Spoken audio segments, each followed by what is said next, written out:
Hey guys, it's me, it's Queen Haru, and I'm coming to you today with another exciting edition of Ask An Aquarius. Okay, so one of the things I really love about this channel is that I get to meet and talk with other Aquarius. I don't really know that many of them, so it's really cool. Um, and the other day, an Aquarius came to me, and Aquarius said that he has always felt strange, unusual, different. He's always been teased because of it. He just never feels like he fits in. He has friends, but they're really not friends. They're more of associates, you know. And then he has his personal circle, but it's like four people, you know. So he's like, those are the real friends, you know. And he felt as though, like, you know, he felt bad about it. He feels like, why are we so weird? Why are we so strange? Why are we so eccentric? And that was basically his question to me. And I went through this myself. So as soon as he said it, it broke my heart because it took me back to the playground. You know, it took me back to being that kid on the playground wanting to be like everybody else. When I was a young girl, I did want to just fit in. I wanted to be cool and I wanted to be popular, but I didn't want to be so different and so weird because that's what I always got criticized for. So I just wanted to be usual and ordinary, but still popular, if that makes any sense, right?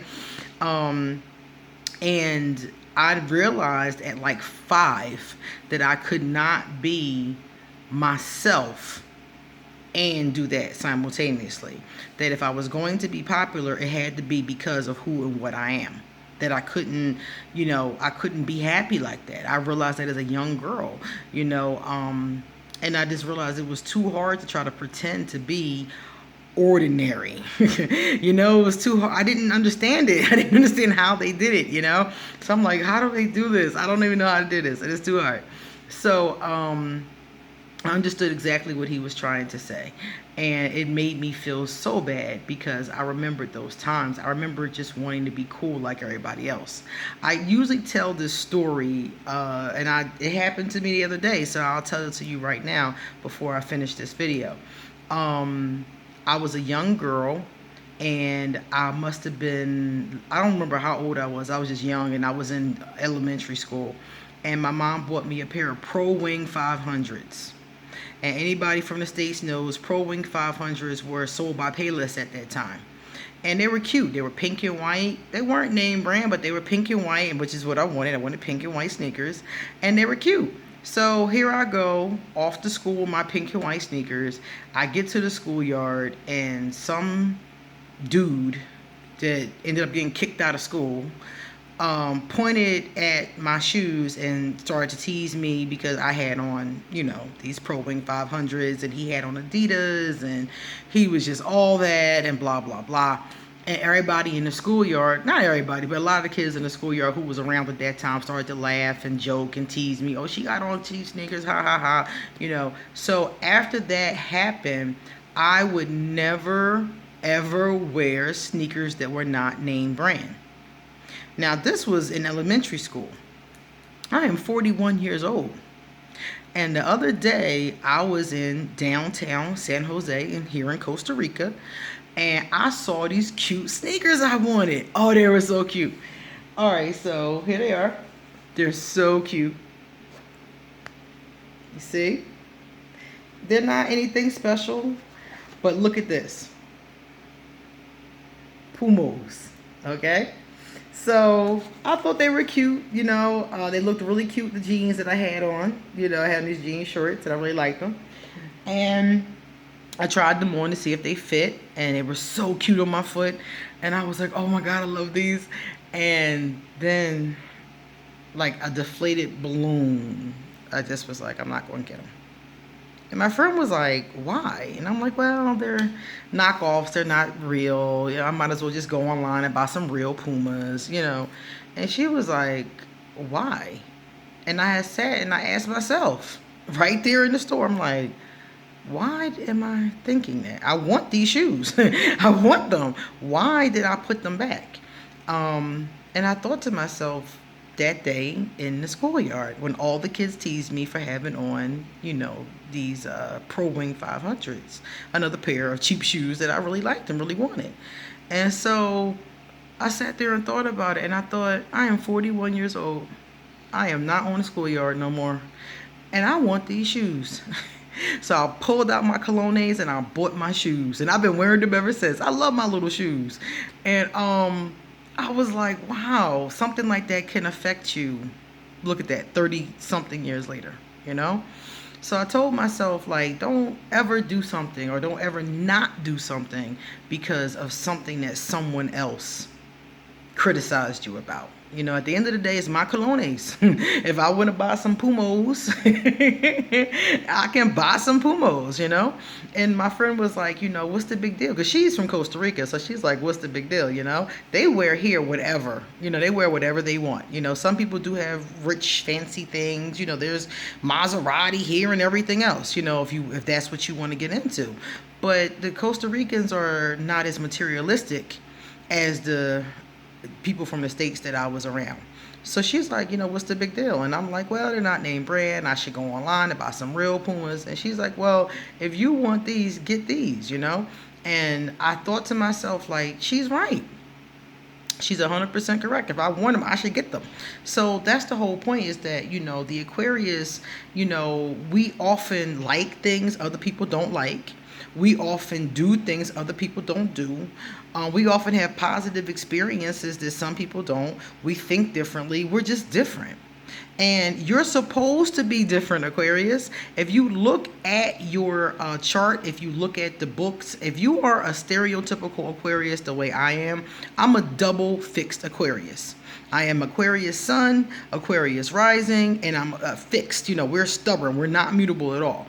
So if you look at this, I'm going to be the stereotypical Aquarius. At any book you look at, that's me. So it tells you right there that you're not like everyone else. You're not. You're not a follower, and you're not like everyone else. So that's not a bad thing. That's actually a good thing. You're a rare thing. You know, it's not a lot of us on the planet, and those of us that are on the planet, we're usually pretty different. Okay? And we're supposed to be different. You know, that's the way we are. Out of all the 12 signs of the zodiac, we are the most unique, according to the zodiac. And there's a reason for that. I'm going to tell you why right now, because I wrote them down when I was in the other room. The Aquarius is a visionary. Here's one of the reasons. The Aquarius is a visionary. So if you have a vision and you are executing that vision, first and foremost, nobody else knows what the hell you're doing. People get us so wrong. They don't understand us. I've seen other channels, other astrology channels talk about Aquarius, and some of them are so dead wrong. I'm like, are you serious? Like, they don't understand our motivations. They don't understand us because they can't see what we see. That's what it means to be a visionary. It means that you have a vision and everybody else is not usually going to even comprehend your vision. Your vision is usually something that you've brought down from the astral plane, something you've got from the ethers, you know, that nobody has even thought about before or nobody ever acted on before, you know. So that's who we are. We are visionaries. So people don't understand because they're not a visionary. Most people are followers. Most people follow. Most people just follow the status quo. They follow what the influencers are doing. They follow that. We don't do that. We see and we create. We do whatever we want. That's who we are as far as that's concerned. And if you're not hurting anybody, then go ahead and do what you want. So the other thing is that we're futuristic. We're very futuristic. So we always see things as how they could be because we're futuristic and idealistic with the future. So we see things as it could be. I had a big fight one time with an ex-friend because she was trying to tell me how things are. She was telling me, oh, so-and-so doesn't work like that. That's not how things are. And I was like, yeah, but that doesn't mean that they can't be. That's not how they are, but that doesn't mean they can't be that way one day. You know, I'm looking at the future. I'm looking at where things can go. I'm looking at what the ideal is too. So I'm looking at the best version of where things can go. you know? And that's the Aquarius. You know, we see that. We can see the future in that way. Some of us can see the future literally. Some of us are clairvoyant literally. And some of us just have these visions of where things can go, and we feel it and we know it and we project it in that direction. We're also pioneers. So that's another reason how come things are a little bit difficult for us, because what we're creating, nobody has ever created before. Where we're going, nobody has ever went before. Look at the most successful Aquarius there are. Let's take Oprah and let's take Michael Jordan. They are the two of the most successful Aquarius I can think of at this second. And both of them are pioneers in their fields. Both of them reached amazing success, and both of them deal with constant criticism and haters. Constantly. Michael, because he's made some mistakes that people are still mad at him about. They still criticize him for. Some people say he's rude. Things like that, you know. Oprah didn't do nothing, like nothing wrong really, and people just hate on her because I've heard people say all kinds of things about her, and I'm like, wow, like how many millions do she have to give away before people treat her, you know, with some fairness, you know? But it is what it is. But they're both the perfect example of Aquarius as far as having a vision, being in the future, being a pioneer, being a success, and being an inventor. If you look at both of them, I don't know very much about either one of them. I know more about her than I do about him because I follow her shows and I've listened to her over the years. I like her a lot. You know, she really speaks to me. You know, our Aquarius thing really is like yin and yang. You know, I really hear her.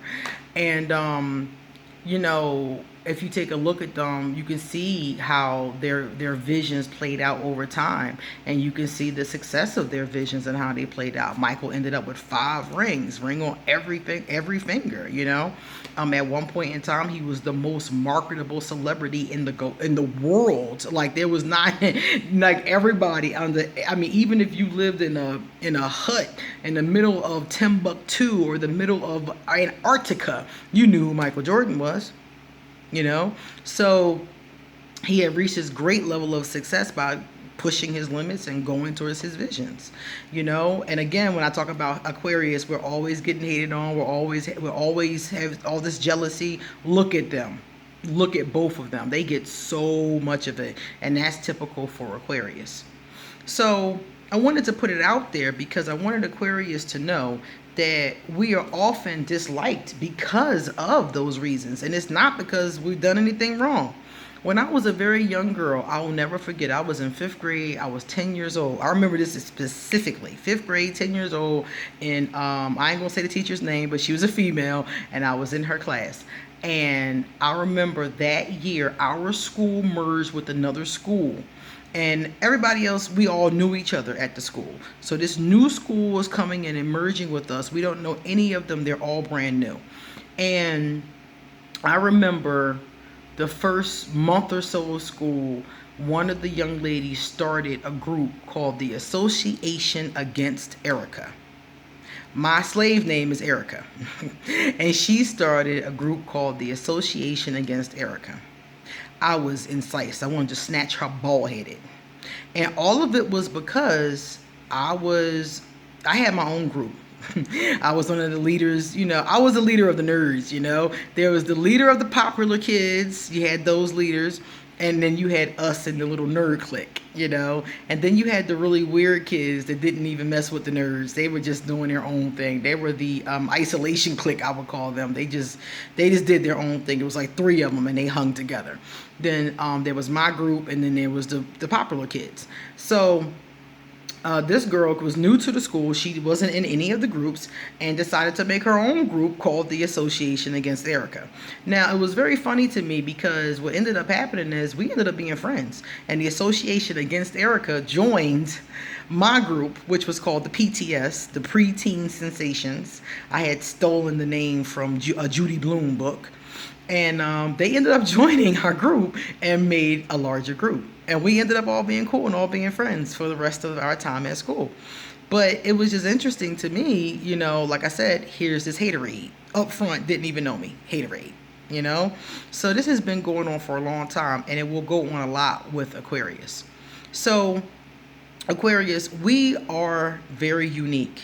We are not like everybody else. And that is our strength. That is our superpower. It is our superpower that we are different, that we are unusual. We're supposed to be eccentric for all the reasons that I just named.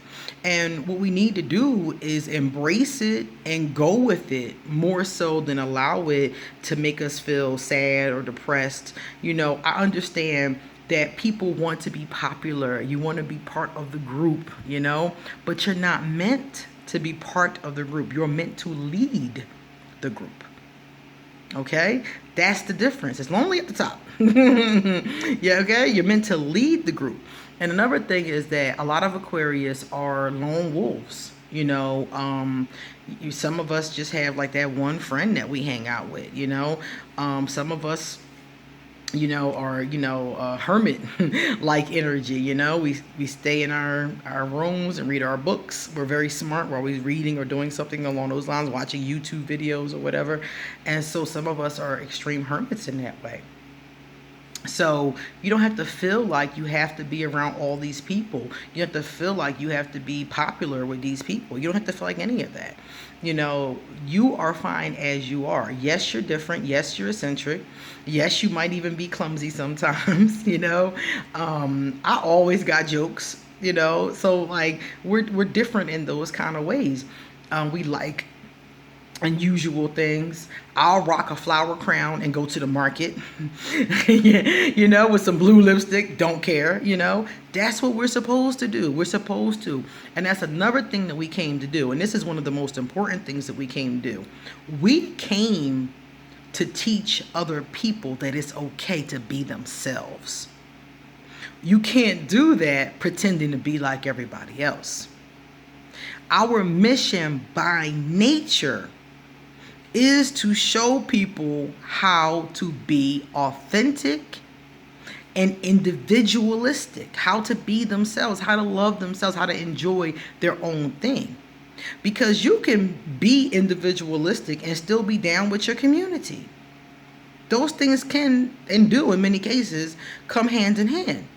So we have come to show people how to be themselves, how to enjoy themselves, how to do what they want. We're here to show people how to not be followers. Most people are followers. They're always going to be followers. But there are some people who want to be free. There are some people who want to be themselves. There are some people who want to be individualistic and unique. And we've come to show the world how to do that. You can't do that acting like everybody else. You can't do that fitting into the status quo. You can't do that. The only way for us to live out our mission is to be the eccentric, creative visionaries that we came to be. Okay? And just remember, Aquarius, other signs don't usually understand.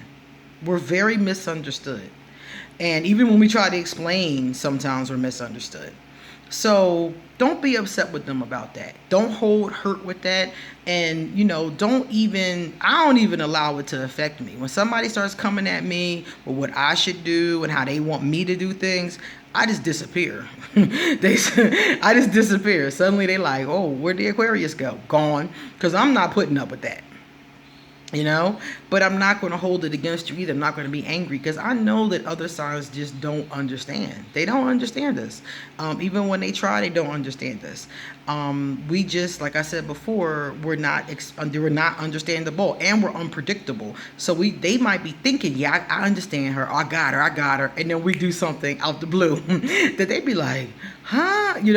So that's another thing, is that we're extremely unpredictable. We're just like the planet Uranus. We're ruled by two planets. Depending upon which literature you read, we're ruled by two planets. That it either says Saturn or it says Uranus or it says both. I always go with both because we have both characteristics.